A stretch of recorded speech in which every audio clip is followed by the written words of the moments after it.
Depending on who you ask, dating coaches are great. They give men a lot of confidence. They give men information, especially if it's attracting or approaching women.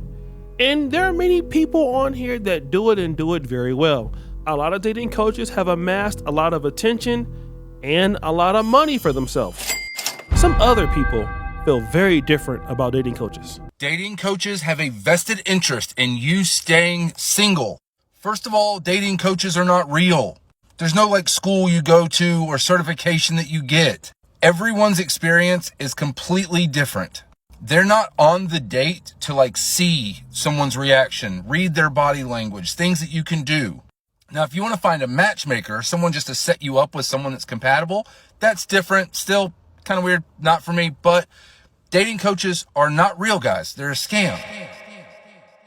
In this instance, the presenter is saying that dating coaches can't actually help you to a certain level because they're not there on the date with you. They can't actually coach your mistakes. But other people believe that dating coaches are simply just duplicitous.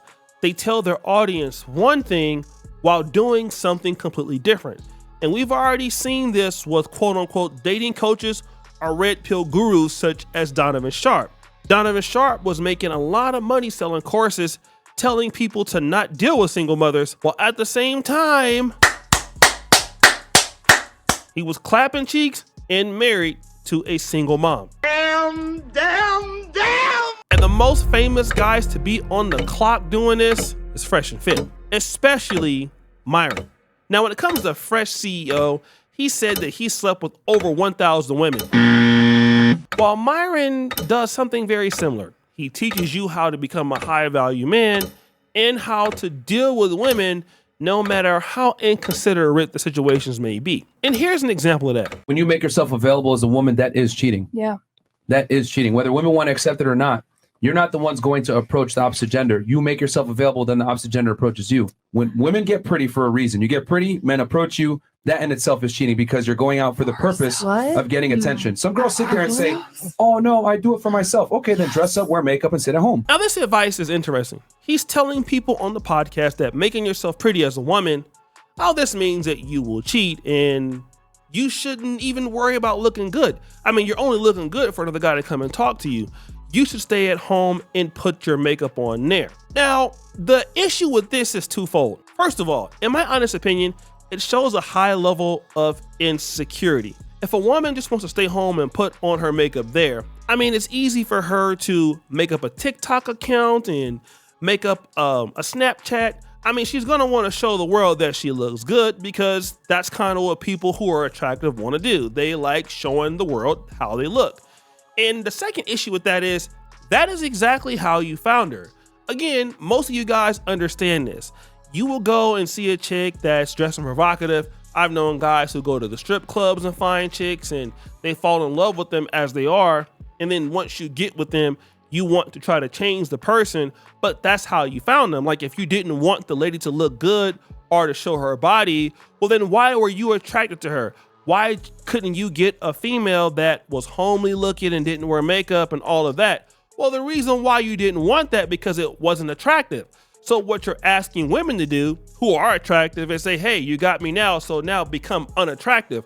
It's kind of like finding a guy who works out every day and a woman says, hey, you need to stop working out every day and showing clothes that show your muscles.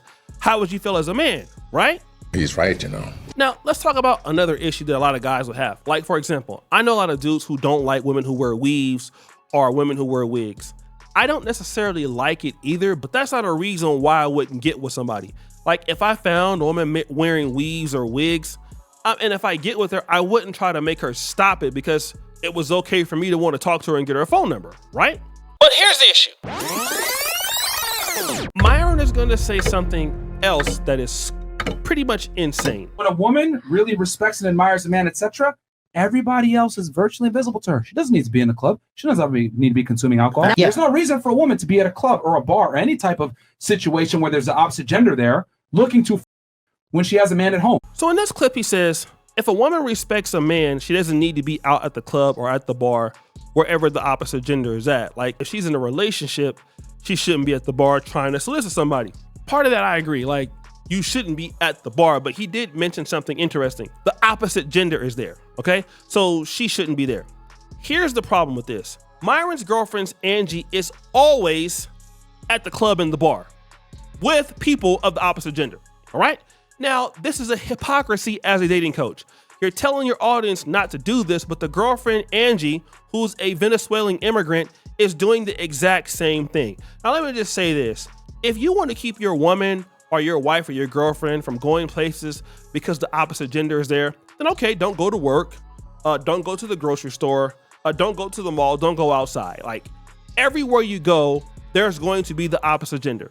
If a man is going to talk to your woman, then he's going to talk to her. It's her job to tell the guy no, okay? That's just pretty much it. But wait, it gets worse.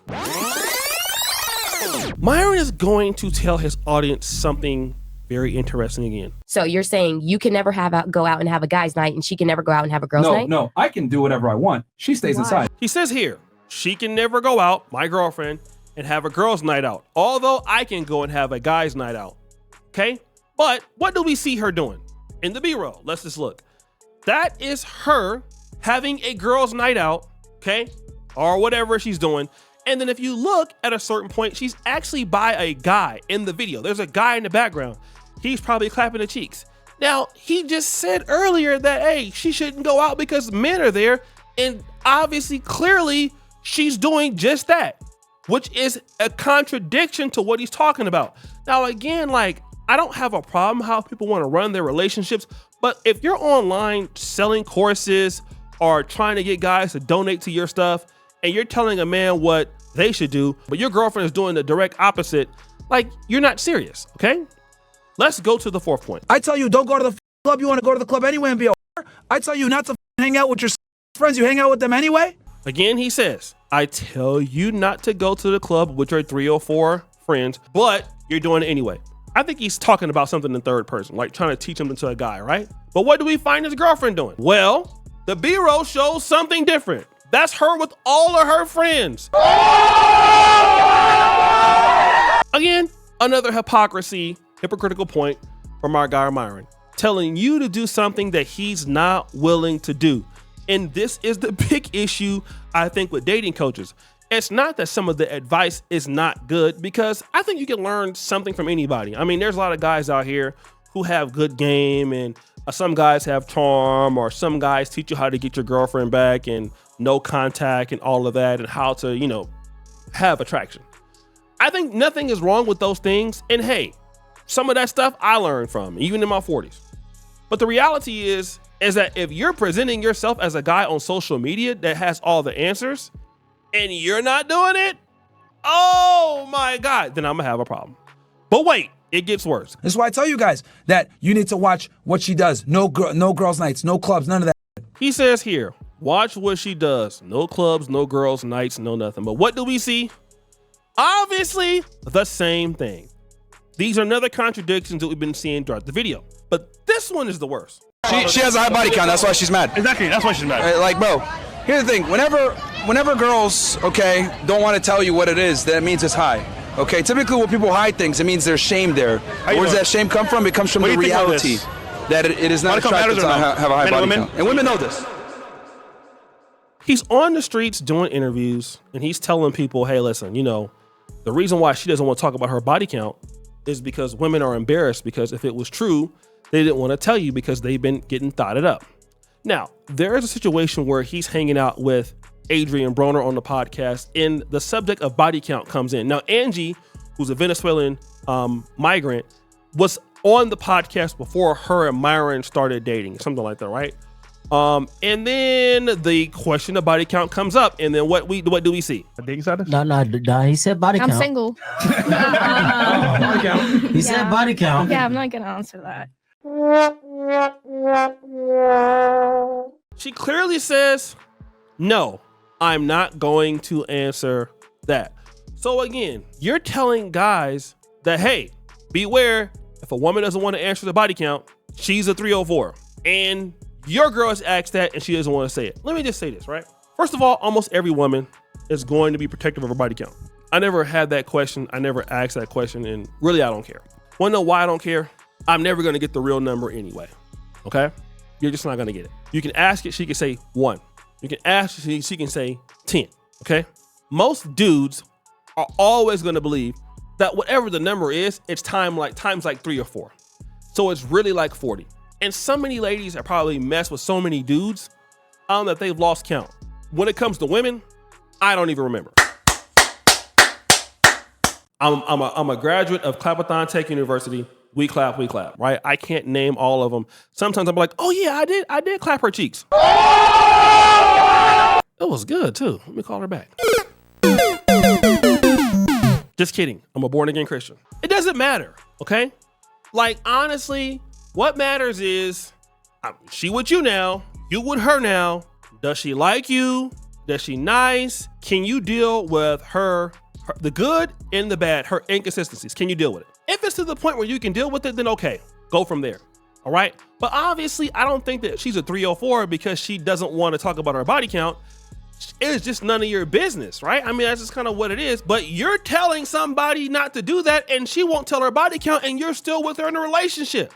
So what does this all mean? There's a speculation from certain YouTubers that this relationship is not real. I want to give a shout out to Just Tree 411.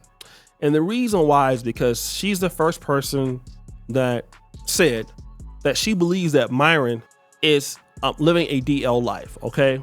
He must be bi. Now, I'm not saying that this is true, but you can look at some of the pictures in the past of him in the bed with men. I don't have any proof, but let me just say this. She's saying that the relationship is not real.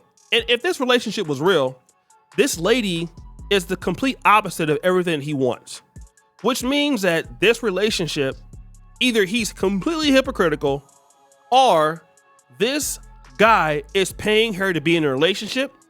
And really, he might be either it's fake or his sexuality is something that is unknown. It's the only way you can explain it, because why would you get with a woman and bring her onto your podcast that does the exact opposite and you never criticize her for it? You've never called her a name. She's doing the same exact thing as the women that you go after every day on X. The only thing that I can just consider is it's either male on male clapping or it's a paid relationship. So guys, what do you think? It's your boy, Shirley Jackson, back at it again with another episode of The Celebrity Junk. I appreciate it for all you do. Subscribe to the bell. We're out.